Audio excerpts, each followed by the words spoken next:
गुरु प्यारी साध संगत जी, राधा स्वामी जी। प्यारी साध संगत जी, आप सभी के भीतर बैठे कुल मालिक को प्रणाम। आप सभी को प्रणाम। संगत जी, आज के इस रूहानियत भरे सत्संग में आप सभी का बहुत बहुत स्वागत है। आज के इस सत्संग में एक सवाल लिया गया है और साथ ही आज के इस सत्संग में भजन सिमरन से जुड़ी हुई कुछ गलत फहमियों को भी दूर किया गया। इसलिए आपसे यही विनती है कि आप आज के इस सत्संग को अंत तक जरूर सुनें।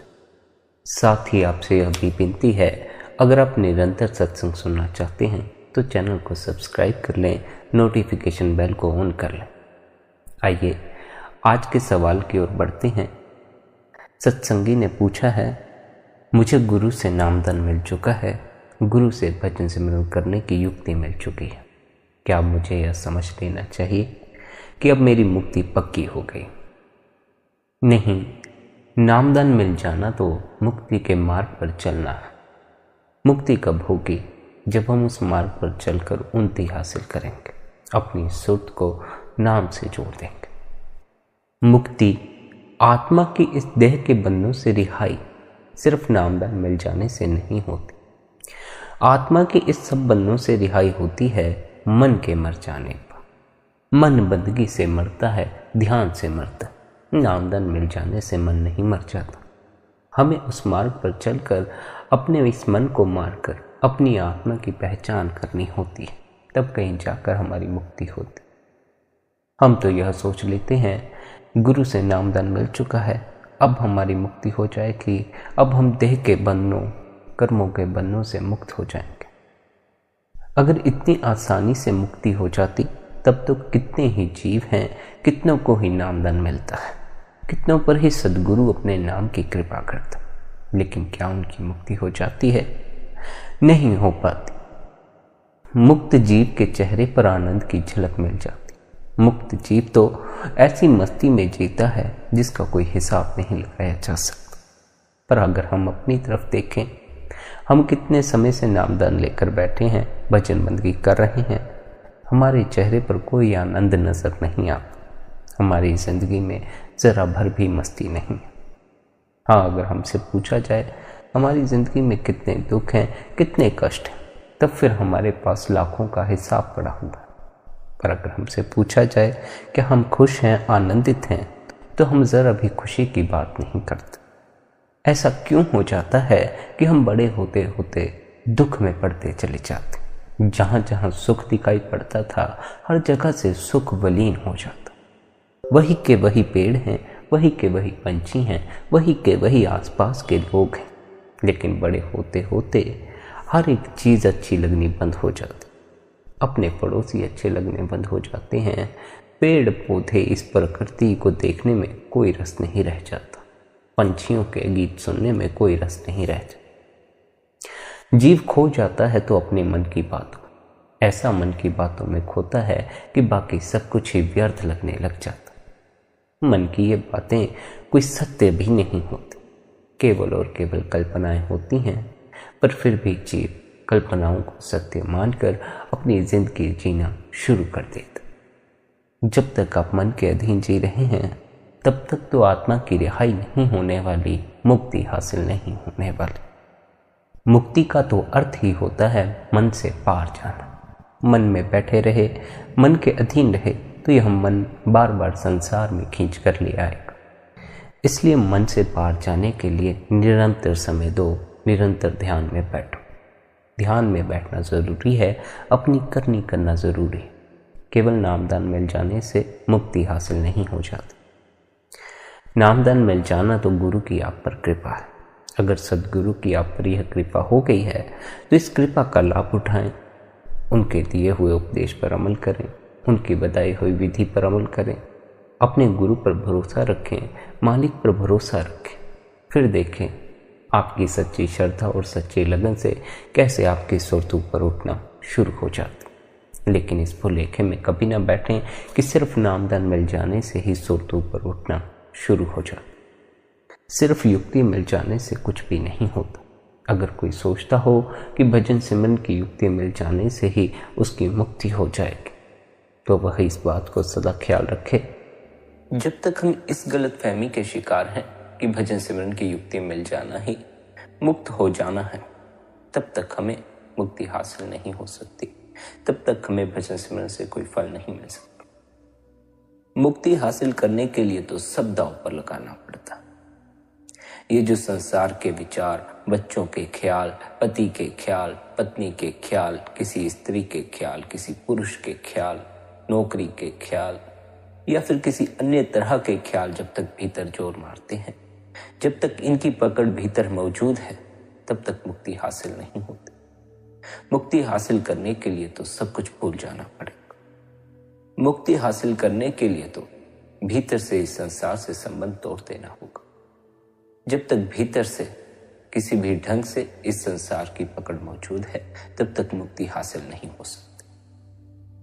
भजन सिमरन हमें करना है ताकि हम अपने मन को ठहरा सकें, हमारा ख्याल संसारिक चीजों की तरफ ना जाए, संसारिक लोगों की तरफ ना जाए, काम क्रोध की तरफ ना जाए।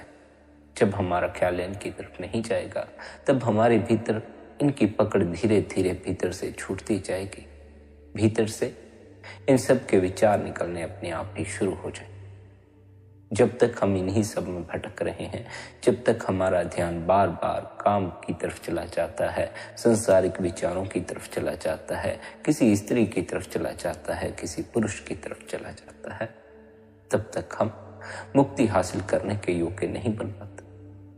मुक्ति हासिल करने के लिए हमें संसार की भीतर से पूरी तरह पकड़ छोड़ देनी पड़ती है। एक भी पकड़ यदि भीतर संसार की मौजूद हो, किसी भी ढंग से मौजूद हो, तो हम मुक्त नहीं हो पाते। प्रत्येक पकड़ से मुक्त हो जाना है, संसारिक प्रत्येक विचार से मुक्त हो जाना है, यहाँ तक कि गुरु के विचार से मुक्त हो जाना है, उस परमात्मा के विचार से मुक्त हो जाना। जिस क्षण भीतर कोई विचार नहीं होगा, जिस क्षण आप भीतर निर्विचार की अवस्था में होंगे, उस क्षण ही परमात्मा से मिलन हो सकता, उस क्षण ही आप मुक्त हो सकते। निर्विचार होकर ही मुक्ति हासिल की जा सकती। इसलिए प्रत्येक तरह का विचार आपको इस संसार में बांधे रख सकता है। हमें प्रत्येक तरह के विचार से ऊपर उठकर उस परमात्मा में समाना, उस परमात्मा में समाकर हम दुखों से ऊपर उठ सकते हैं। हम भी इस जीवन को सुखी और आनंद की अवस्था में जी सकते हैं। मुक्त होना है तो पहले अपने इस मन को ठहराओ। जब तक मन न ठहरा, तब तक भीतर संसारिक विचार निर्मित होते रहे। कभी किसी व्यक्ति का विचार भीतर आ जाएगा, किसी काम का विचार भीतर आ जाएगा, अपनी दुकान का विचार भीतर आ जाएगा, बीते हुए कल का विचार आ जाएगा या आने वाले कल का विचार आ जाएगा। जब यह मन ठहर जाएगा, तब भीतर विचार उठने बंद हो जाए। निर्विचार की अवस्था में मुक्ति हासिल की जा सकती है, परमात्मा से मिलन किया जा सकता है। लेकिन विचारों में उलझे रहकर कभी भी परमात्मा का अनुभव नहीं हो पाता। विचारों में उलझे रहकर हम सदा ही संसार में भटकते रहते। पहले हमारे भीतर विचार उठता है, फिर बाहर हम उसकी पूर्ति करते हैं। जिस क्षण हमारे भीतर विचार उठता है, हम उस क्षण सब्र नहीं करते। हम उस क्षण शांत होकर भीतर उठे उस विचार को नहीं देखते, उसको जांचते परखते नहीं हैं कि इसका नतीजा क्या निकलना। हम तत्क्षण उस उठे हुए विचार के पीछे लग जाते हैं और बाद में हम अपने लिए हुए फैसलों पर ही पछताते। हम यदि तभी ध्यानपूर्वक फैसला ले लें जब हमारे भीतर विचार उठता है, तो हमारे जीवन से उपद्रव खत्म हो जाता है। लेकिन हम अपने विचार पर उस क्षण ध्यान देना शुरू करते हैं जब हम फैसला ले चुके होते हैं, जब हम उसका नतीजा भुगत रहे होते। हमारा जल्दबाजी में फैसले ले बैठने का कारण हमारा यह भटकता हुआ मन है। मन इतनी तीव्रता से भीतर भटक रहा है, इतने ख्यालों की तरफ भटक रहा है कि हम शांति पूर्वक, ध्यान पूर्वक अपने विचार पर फैसला ले ही नहीं पाते। हम जल्दबाजी में ही फैसले लेते रहते हैं और जिंदगी की सत्यानाश हो जाती।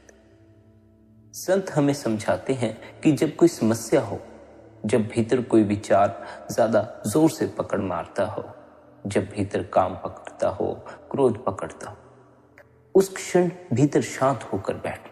उस क्षण अशांत मत हो, उस क्षण बेचैन मत हो जाओ। शांत होकर बैठोगे तब कहीं जाकर उस समस्या का कोई हल कर सकोगे। यदि अशांत ही हो गए तो कोई हल ना कर सकोगे। उस अशांति में जो भी करोगे उससे और भी अशांति पैदा होती चली जाएगी। हम समस्या के समय अशांत हो जाते हैं, क्रोध के समय अशांत हो जाते हैं, बेचैन हो जाते हैं, और जब कोई समस्या नहीं होती तब शांत होकर बैठे रहते हैं। हमें चाहिए जब हमारे जीवन में कोई समस्या हो हम अपने आप को भीतर और भी शांत कर लें।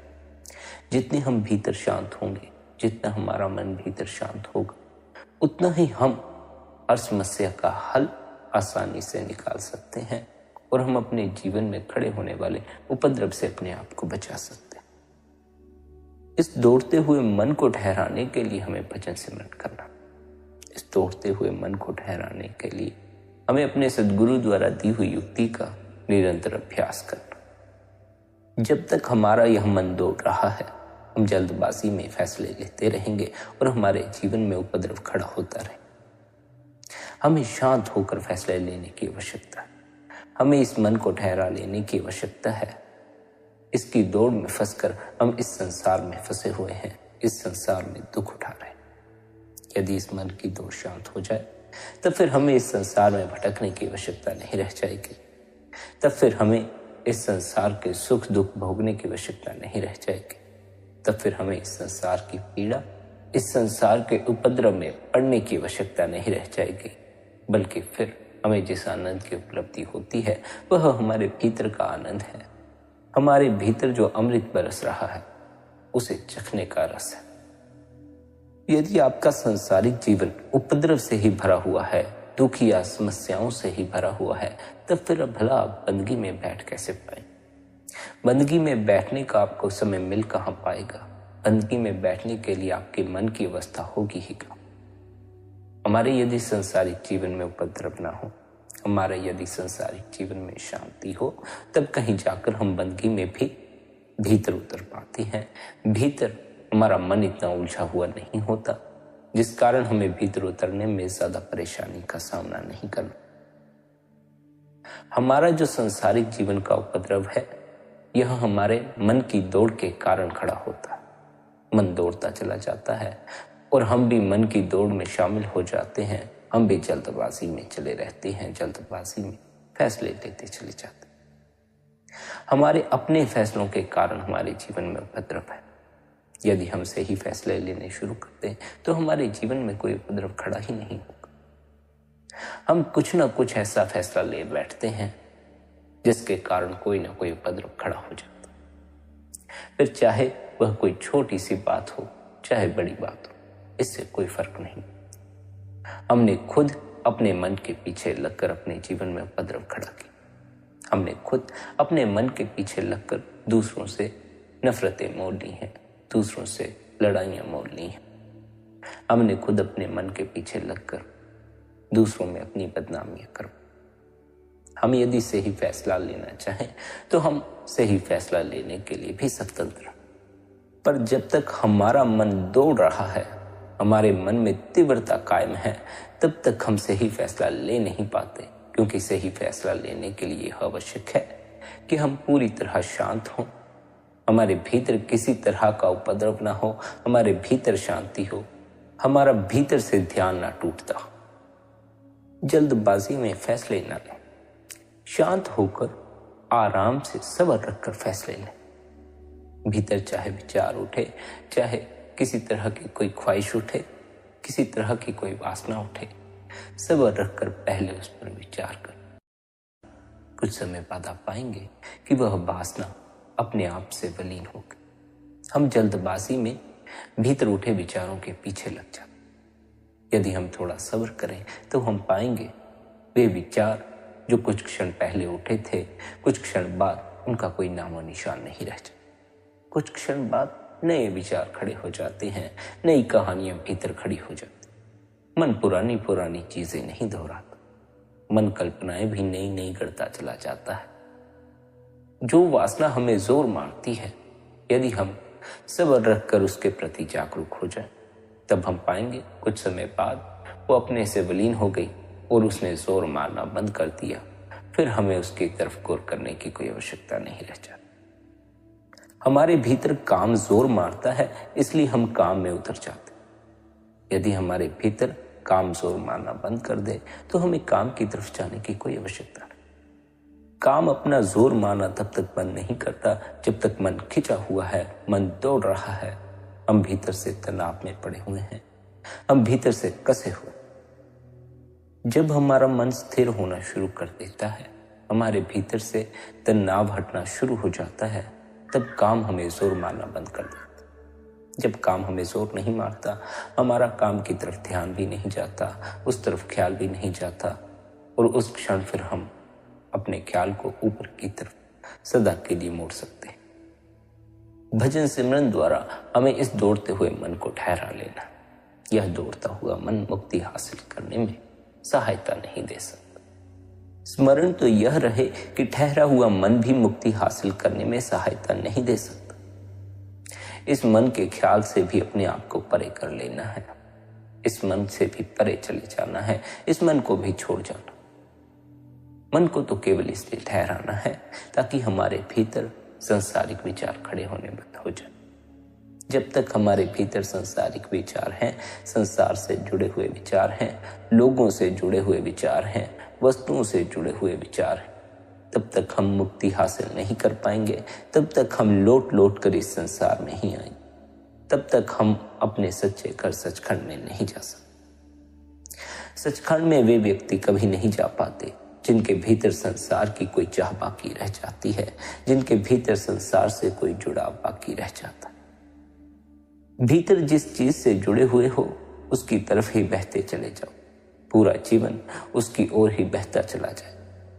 इसलिए भीतर जब जुड़ना, जब किसी चीज को पकड़ना, किसी व्यक्ति को पकड़ना, तब बड़े सोच समझ कर पकड़। यदि जल्दबाजी में ही फैसला ले बैठे, जल्दबाजी में ही पकड़ बैठे, तब फिर बड़ी समस्या खड़ी हो जाए। बाहर से तो हम कई लोगों से मिलते हैं, बाहर से तो हम कई लोगों को पकड़ते हैं, लेकिन भीतर प्रत्येक की पकड़ नहीं होती। प्रत्येक को हम भीतर जगह नहीं देते, किसी किसी को ही देते हैं, और वो कोई कोई जब हमारे भीतर पक्का हो जाता है, तब हमारे लिए असल समस्या जीवन में शुरू होती है। क्योंकि भीतर की जो हमारी पकड़ है, हम उसकी तरफ ही बहते चले जाते हैं। जब हम किसी व्यक्ति के मुंह में पड़ जाते हैं तो हमारा पूरा जीवन उसकी तरफ बहता चला जाता है, हम उसकी तरफ ही बहते चले जाते हैं, और हम अपनी तरफ बहने से चूक जाते हैं। जो अपनी तरफ बहने से चूक जाता है, जो अपने प्रति चूक जाता है, वह जीवन में दुख के अलावा और कुछ भी हासिल नहीं कर, चिंता, परेशानी, तनाव के अलावा कुछ भी हासिल नहीं कर पाता। अपने जितना करीब आ सको, अपने उतना करीब आ जाओ। दूसरे के जितना करीब जाओगे, उतना अपने से दूर होते चले जाओ। दूसरे के करीब जाकर शारीरिक सुख मिल सकते हैं, संसारिक सुख मिल सकते, लेकिन अपने करीब आकर भीतर की शांति मिल सकती है। भीतर यह जो अकारण तनाव मालूम पड़ता है, यह दूर हो सकता है। भीतर यह जो दौड़ते हुए विचार हैं, यह थम सकते हैं। भीतर यह जो निरंतर भीतर कोई न कोई बात परेशान करती है, इन सब बातों से छुटकारा हो सकता। मुक्ति हासिल करने के लिए यह बड़ा आवश्यक है कि पहले हमारा यह मन ठहरा हुआ तो हो। जब तक हमारा यह मन ठहरा हुआ नहीं है, हमें भजन बंदगी द्वारा अपने इस मन को ठहराने का प्रयास करना चाहिए। हमें यह नहीं सोचना चाहिए कि हमें गुरु ने भजन सिमरन की युक्ति दे दी है, अब हमारा सचखंड में वास हो जाएगा, अब हम मुक्त हो जाएंगे। नहीं, युक्ति मिल जाने भर से कुछ नहीं होता, नाम मिल जाने भर से कुछ नहीं होता। नाम की कमाई करनी पड़ती। गुरु ने जो अभ्यास दिया है, निरंतर उस पर अमल करना पड़ता है, निरंतर भजन सिमरन में बैठना पड़ता है, निरंतर अपने मन को सिमरन में लगाना पड़ता है, बंदगी में लगाना पड़ता है। साथ ही हमें यह भी स्मरण रखना चाहिए कि यह गलतफहमी भी हमारे भीतर घर कर चुकी है कि यदि हमसे भजन स्मरण नहीं होता तो हमें गुरु की सेवा भर कर लेनी चाहिए, गुरु का सत्संग सुन लेना चाहिए, गुरु का दर्शन कर लेना चाहिए, इससे हमारी मुक्ति हो जाएगी। सेवा कर लेने भर से ही मुक्ति हासिल नहीं हो जाती, सत्संग सुन लेने भर से ही, गुरु के दर्शन कर लेने भर से ही मुक्ति हासिल नहीं हो जाती। मुक्ति हासिल करने के लिए भजन सिमरन करना पड़ता है, निरंतर भजन बंदगी में बैठना पड़ता है। जिनके भीतर साहस है, जो भजन बंदगी के लिए समय देते हैं, जो निरंतर उस मालिक की याद में अपना समय व्यतीत करते हैं, मुक्ति तो केवल उन्हीं को ही हासिल हो पाती। बाकी तो केवल इसी गलतफहमी में घूमते रहते हैं कि गुरु की सेवा कराए, गुरु का दर्शन कराए, गुरु का सत्संग सुनाए, गुरु से नाम ले आए, हम मुक्त हो गए। गुरु के दर्शन कर लेना तो दिल को सुकून पहुंचा लेना। दर्शन तीव्र और गहरे प्रेम का नतीजा। जब हम बिना कोई कोशिश किए सद्गुरु की ओर टकटकी लगाकर देखने के लिए मजबूर हो जाते हैं, जब हम उनके आभा मंडल को, उनके नूर को देखकर मुग्ध हो जाते, जब हम उनकी ओर इस तरह खींचे चले जाते हैं जैसे सुई चुंबक की ओर खींची चली जाती, जब हम उनकी मौजूदगी में इतने लीन हो जाते हैं, इतने खो जाते हैं, मानो दुनिया ठहर गई हो और किसी दूसरी चीज की अहमियत नहीं रहती। यही दर्शन का महत्व है, यही दर्शन है। जब कशिश इतनी जबरदस्त होती है कि उस पर हमारा वश नहीं रहता और हम अपने आसपास की हर चीज से बेखबर हो जाते हैं, यही दर्शन है। गुरु के दर्शन करने का यही मकसद है कि गुरु के दर्शन करने से हमें आसपास की सोच ही नहीं रह जाती, हमारे भीतर संसार के ख्याल नहीं रह जाते। कुछ घड़ियों के लिए भीतर हमारा मन ठहर गया होता है, कुछ घड़ियों के लिए हमारे भीतर किसी तरह का कोई विचार नहीं होता। केवल और केवल उस क्षण हमारी भीतर गुरु से लिव लगी हुई होती है। गुरु के दर्शन तो इसलिए जरूरी हैं ताकि हमें कभी न कभी यह झलक मिल सके कि किसी क्षण के लिए यह मन ठहर भी सकता है, किसी क्षण के लिए हमारे भीतर कोई विचार नहीं उठता, किसी क्षण के लिए हम निर्विचार की अवस्था में पहुंच सकते। एक झलक भर भी हमें मिल जाए निर्विचार अवस्था की, तब फिर हमें निर्विचार अवस्था तक पहुंचने से कोई नहीं रोक सकता। जिसे भीतर की एक झलक भी मिल गई, वह भीतर की तरफ बढ़ना शुरू कर देता है, फिर उसे भीतर की यात्रा पर चलने में किसी तरह की कोई रुकावट नहीं आती। जिन्हें भीतर की कोई झलक ही नहीं मिलती, भला वे इस यात्रा पर विश्वास क्यों करें, भला वे भीतर उतरेंगे किस लिए। जिन्हें खबर ही नहीं कि भीतर जैसा कुछ है, भीतर कुछ है, जिन्हें भीतर का कभी कोई अनुभव ही नहीं हुआ, भला वे भीतर उतरने पर विश्वास किस लिए करें। जिन्हें भीतर की एक झलक मिल जाती है, वे ही भीतर की यात्रा पर चलना शुरू कर पाते हैं। जिन्हें यह खबर लग जाती है कि कुछ है, वे कभी ना कभी उसे खोज ही लेते।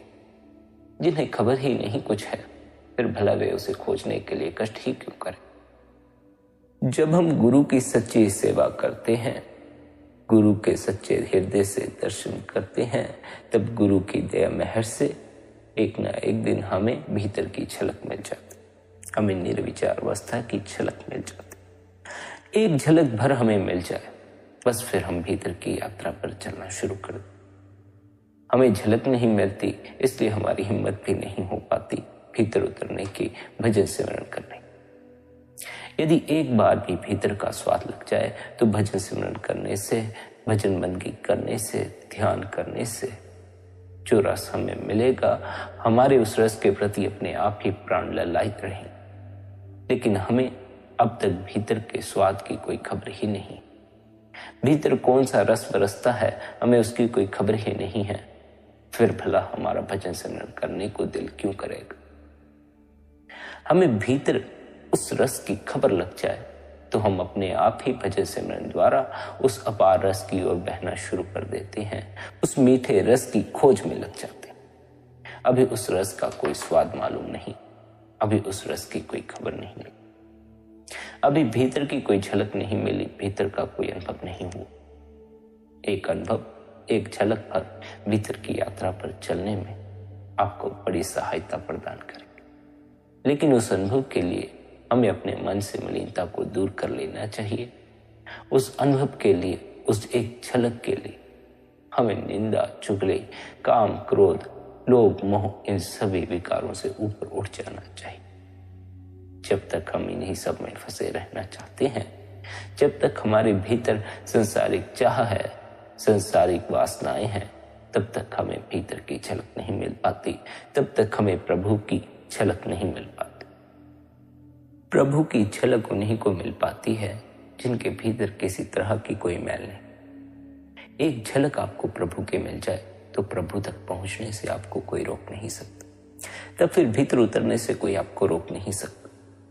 एक बार यदि आपको भजन बंदगी से आने वाले रस की खबर लग जाए, जरा सा स्वाद भर लग जाए, तब फिर आपके भीतर भजन बंदगी में बैठने के प्रति अपने आप ही चाह पैदा होनी शुरू हो जाए। हमें अभी काम के रस की खबर है, इसलिए हम काम की तरफ बह जाते हैं। हमें अभी क्रोध के रस की खबर है, हम क्रोध की तरफ बह जाते हैं। अभी हमें संसारिक भोगों के रस की खबर है, इसलिए संसार की तरफ बहते रहे। जिस दिन हमें भीतर के रस की खबर लग गई, तब फिर हम भीतर के रस की तरफ ही बहना शुरू कर दें। तब फिर संसारिक भोगों में जो रस था, संसारिक वासनाओं में जो रस था, उनमें कोई रस मालूम नहीं पड़ता। उनकी तरफ से व्यक्ति का ख्याल हट जाता है और भीतर जो रस, अमृत रस बरस रहा है, उसकी तरफ ही व्यक्ति का ख्याल जुड़ जाता है। भीतर जब रस आना शुरू हो जाता है, तब ख्याल बाहर आना बंद हो जाता है, तब ख्याल भीतर ही ठहरना शुरू कर देता है। क्योंकि जितना ख्याल भीतर ठहरता है, उतना ही भीतर के रस में हम नहा जाते। जिनको भीतर रस आना शुरू हो जाता है, जिनको भीतर की एक झलक भी मिल जाती है, उन्हें कहने की आवश्यकता नहीं पड़ती। बंदगी में बैठो, ध्यान में बैठो। जिनको एक बार भी भीतर का रस आ गया, वे अपने आप ही उस रस की खोज में निकल पड़ते हैं। उनका उस रस को चखे बगैर फिर संसार में जी लग ही नहीं सकता। उन्हें उस रस को चखने के लिए बार बार अपने भीतर उतरना पड़ता। जिन्हें एक बार भी झलक मिल गई उस परमात्मा की, उस प्यारे की, उस अकाल पुरुष की, वे फिर बार बार उसे देखने के लिए अपने भीतर उतरते हैं, बार बार उसका दर्शन करने के लिए ध्यान में बैठते हैं, बंदगी में बैठते।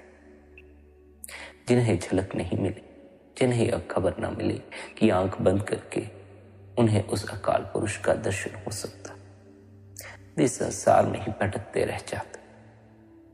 जिन्होंने आंख बंद करके उस अकाल पुरुष, उस परमात्मा का दर्शन पा लिया, वे फिर संसार में नहीं भटकते। वे आंख बंद करते हैं और उस परमात्मा का दर्शन कर लेते हैं।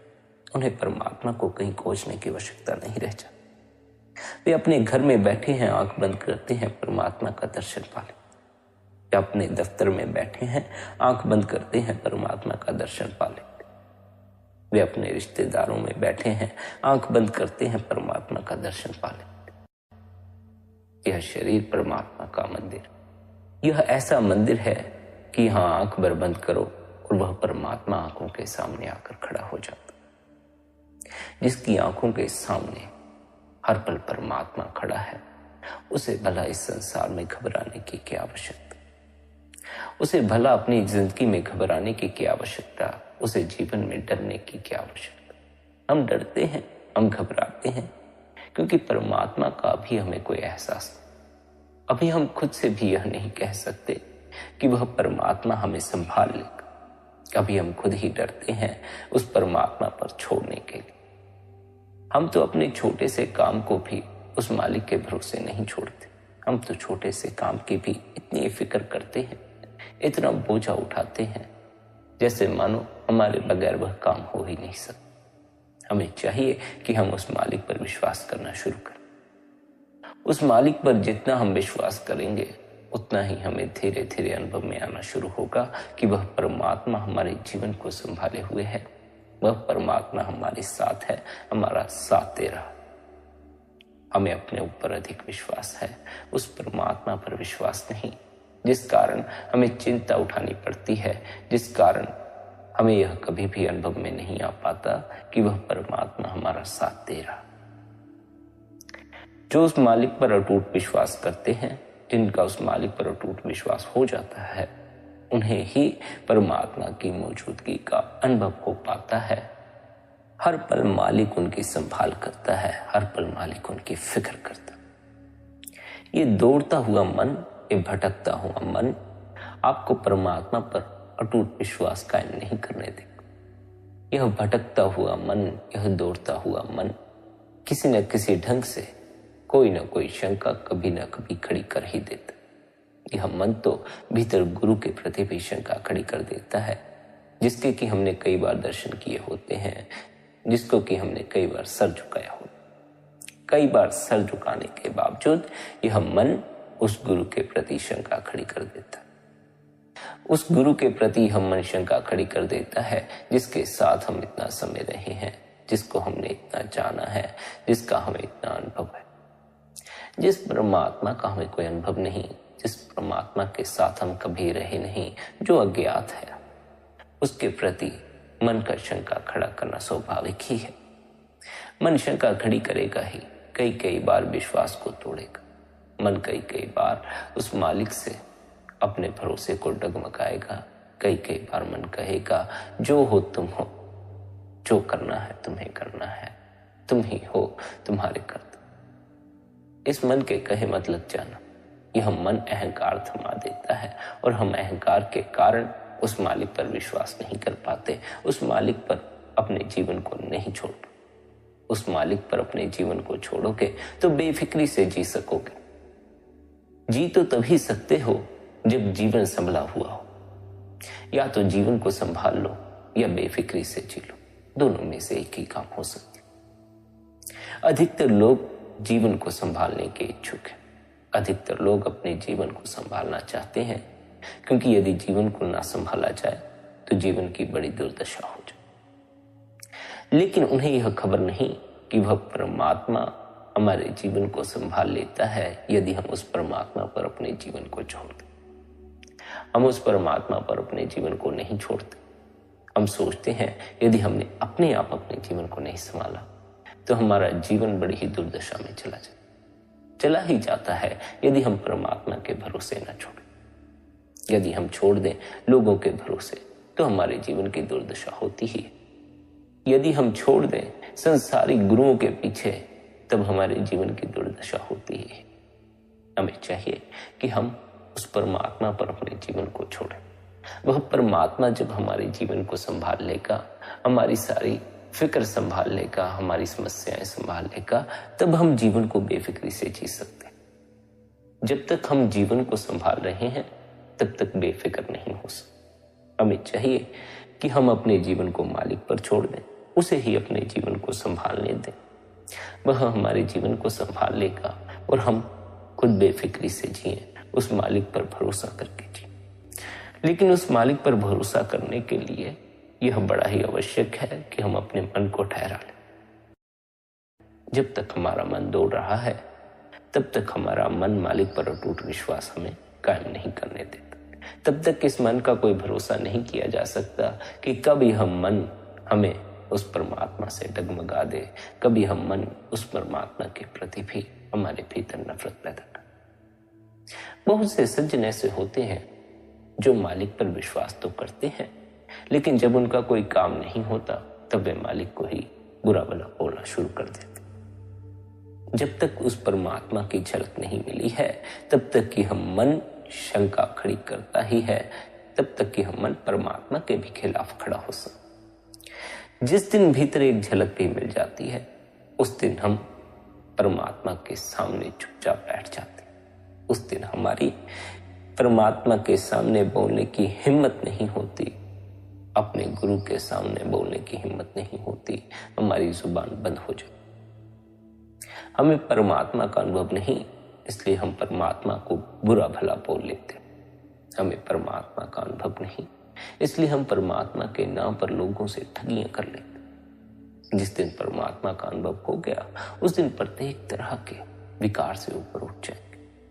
जिस दिन परमात्मा की एक झलक भी मिल गई उस दिन काम की तरफ जा ना सकेंगे, लोभ की तरफ जा ना सकेंगे, अहंकार की तरफ जा ना सकेंगे, भीतर हिम्मत ना पड़ेगी। यह तो मालिक का कोई दर्शन भीतर नहीं है, मालिक का कोई अनुभव नहीं, तो काम क्रोध की तरफ चले जाते हैं, लोभ की तरफ चले जाते हैं, निंदा चुगली ठगी की तरफ चले जाते। जिस दिन भीतर यह अनुभव पक्का हो गया कि वह परमात्मा हर पल मेरे साथ है, हर पल मुझे देख रहा है, तब फिर काम क्रोध की तरफ जाने का जी नहीं चाहेगा। तब फिर उस मालिक की तरफ ही अपनी लिव लगा देने का जी चाहेगा। भीतर मालिक का कोई अनुभव नहीं होता, ठगियां कर लेते हैं, काम में उलझ जाते हैं, लोगों से झगड़े कर लेते। मालिक की मौजूदगी भीतर हो तो व्यक्ति गलत तरह के कर्म नहीं करता। मालिक की मौजूदगी का भीतर अनुभव ना हो तो व्यक्ति मन के पीछे ही दौड़ता चला जाता। गुरु ने हमें इस दौड़ते हुए मन को ठहराने के लिए भजन सिमरन की युक्ति दी हो। भजन सिमरन की युक्ति द्वारा हमें इस दौड़ते हुए मन को ठहरा लेना। जब यह मन ठहर जाएगा, हमारे भीतर संसारिक चाह पैदा होनी बंद हो जाएगी। संसारिक खिंचाव हमारे भीतर पैदा होना बंद हो जाएगा। विचार उठने बंद हो जाएंगे, जिनके कारण हमारा ध्यान भीतर गूंजते उस शब्द से नहीं जुड़ पाता, भीतर मौजूद उस प्रकाश से नहीं जुड़ पाता। मन का कोलाहल शांत हो जाए, यहां वहां भटकता हमारा ध्यान तीसरे तिल पर पक्का हो जाए, तब फिर हम भीतर के शब्द को सुन सकते हैं, भीतर के प्रकाश को देख सकते हैं। खाली हाथ आए हैं, खाली हाथ चले जाना है। इसका अर्थ यह नहीं है कि धन लेकर नहीं आए थे, धन साथ लेकर नहीं जाएंगे, इसलिए धन से मोह तोड़ दो। कहने का अर्थ है कि प्रत्येक चीज से अपना मोह तोड़ दो, प्रत्येक चीज से अपना लगाव तोड़ दो। यह शरीर भी अपना नहीं, यह मन भी अपना नहीं, हम तो आत्मा है। न ये मन आत्मा का है, न ये शरीर आत्मा का है। जिस दिन यह शरीर गिरेगा, उस दिन आत्मा ने मन भी छोड़ जाना है, शरीर भी छोड़ जाना। हम पूरी तरह से खाली हाथ आए थे। ना तो आत्मा अपने साथ कुछ लेकर आई थी, ना आत्मा अपने साथ कुछ लेकर जाती। हम खाली हाथ ही आए थे, हम खाली हाथ ही चले जाते।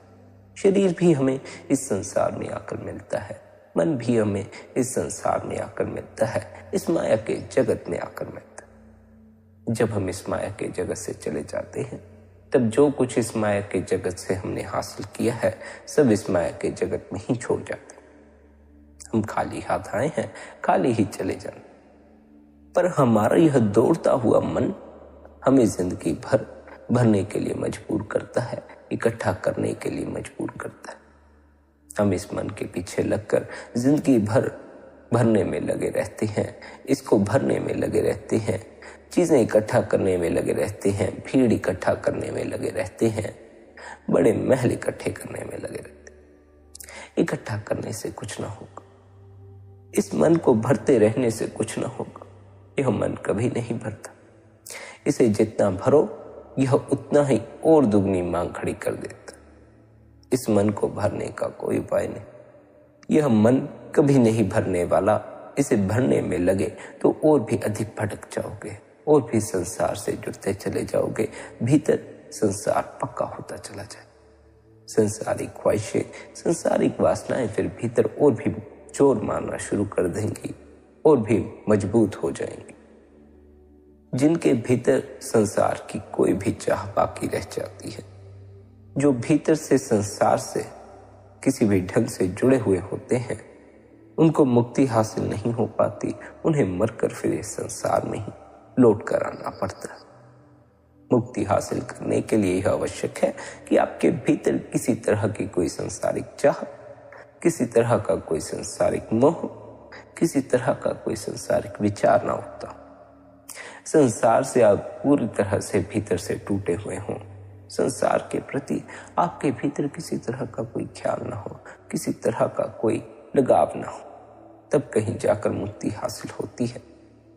लेकिन यह संसारिक चाह तब तक छूटती नहीं जब तक मन ठहरा हुआ ना हो। जब तक मन दौड़ता है, तब तक हम संसार की तरफ खींचे चले जाते हैं, संसार में भटकते चले जाते। हमें इस मन को ठहरा लेना होगा।